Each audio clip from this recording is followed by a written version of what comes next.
Which Mortal Kombat characters had it coming? That's right, they deserved it. He's already dead. Mortal Kombat has tons of death throughout the series, hence its name. So today I'm ranking the characters who truly deserve to die. And it's not always the villains. Yup, sometimes killing the good guy is very justified and actually makes the story better. Just ask Game of Thrones. Both heroes and villains alike kick the bucket in these games, and it was a very big deal for fans. So let me know in the comments which character death impacted you the most. Also leave a like below if you enjoyed the video. Every single like does help my channel out a ton. And if today's video gets 2,000 likes, I'll kill Devora. That's right, I'll do what the writers are too scared to do. Also, I'm trying to reach 500,000 subscribers before 2026. So if you're new to this channel, make sure to smash that red button and ring the bell. That way you never miss any future videos and also take part in future collabs. Alright everyone, without any further ado, let's begin.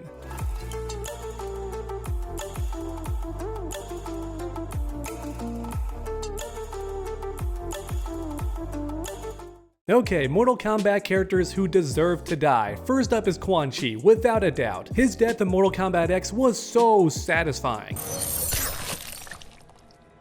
Get over here!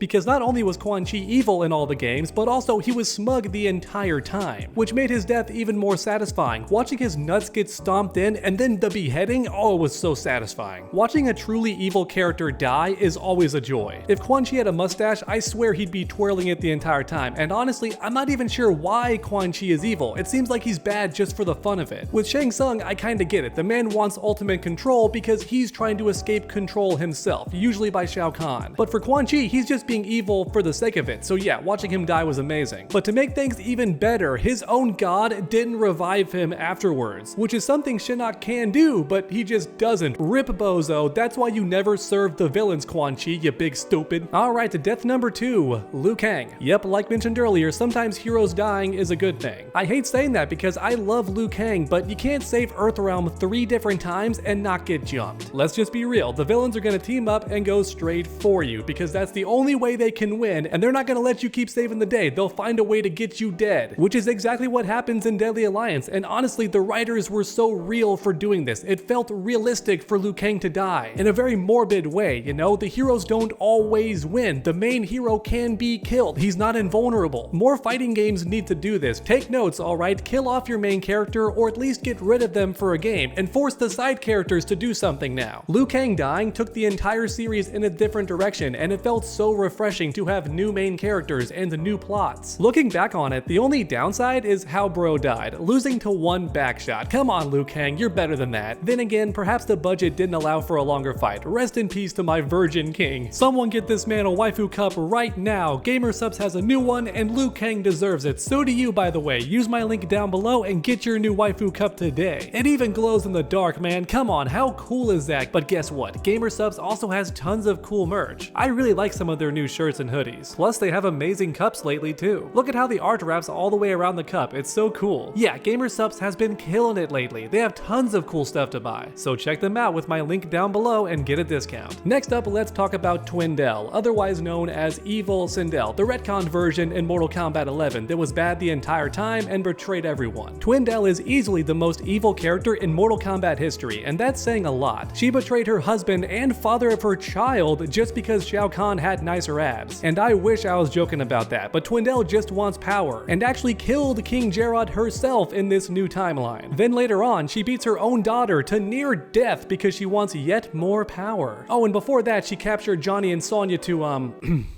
breed slaves for her. Yeah, her evil reaches heights so absurd that it becomes cartoonish. She almost makes Shao Kahn look reasonable, because at least he's being manipulated by the one being. Twindel is just evil for power's sake, even if it means betraying her family. So yeah, watching her die was extremely satisfying. But honestly, the best part is how she died. Betrayed by her own servant, and alongside the husband she gave up everything for. Honestly, very poetic. Real quick, a dishonorable mention, Shiva in Mortal Kombat 11. She constantly talks talks down about men, calling them the inferior sex, then gets killed by a literal girl boss. Yeah, I don't think NetherRealm meant for this death to be so ironic. Hell, I don't think most fans even noticed she was dead because it was so fast and anticlimactic. But with that said, her death got the Shokan army to join Twindell against Katana, aka the good guys. So unironically, Shiva's death was actually important and played a decent role in the aftermath story. Does it surprise you that I am queen?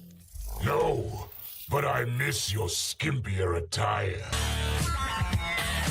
Next up, let's talk about Shao Kahn. Bro was mad evil the entire series and finally got what was coming to him. I'm talking about the Mortal Kombat 9 death to be specific, by the way, because in Mortal Kombat 3 he came back, despite literally exploding in Mortal Kombat 2. No clue how he survived that. Then he was back again in Deadly Alliance and survived that assassination too by using a body double. You know what, I'm convinced in the original games killing this man was impossible. It wasn't until the NetherRealm era that Shao Kahn was convincingly killed. Next up we have Sonya Rousey. Her voice acting was so terrible, and she paid the ultimate price for it. Wait, no, she's back. She's back! Oh god, she's back! Damn it, I hate time travel! Ah! Mileena's death in Mortal Kombat X. This one is noteworthy, not because the death itself was super impactful to the story, but instead how the fans reacted is what makes this death so iconic. You would have thought the main character of the series had been assassinated in the most humiliating way possible or something, because the outrage online was palpable. The Mileena fans were out in force, or should I say stans. I'm not sure if that term had been popularized yet, but yeah, the Mileena stans were out in force over this death. For the record though, I was not included in this outrage. I thought her death in story mode made perfect sense, and also in the comics she did a lot of stuff. Some of it good and some of it bad, but the point is I got my Mileena fix in the comics long before she died in the actual game. Once again though, my opinion was in the minority, because online everybody was so mad that Mileena was killed. Their sexy queen had been assassinated and they were not going to accept that. The rage online over this incident was so nuts. You would have thought that Katana had been murdered or something, but no, it was her slutty clone. But thankfully, her murderer was killed in the next game. That's right, Devorah's death might be even more iconic. I'm just kidding. Devorah never got punished. She never suffered for anything bad she did. NetherRealm let her get away after killing our fan favorite characters. Justice was never served. Dishonorable mention, Kung Lao's neck snap in Mortal Kombat 9. Not only does this death make zero sense because Shao Kahn magically snuck up while everyone was looking in his direction, but also this started the trend of Kung Lao dying in every game and every movie, which I will never forgive. Kung Lao deserves better, and damn NetherRealm for starting this stupid trend. Still love their games overall though. Kisses.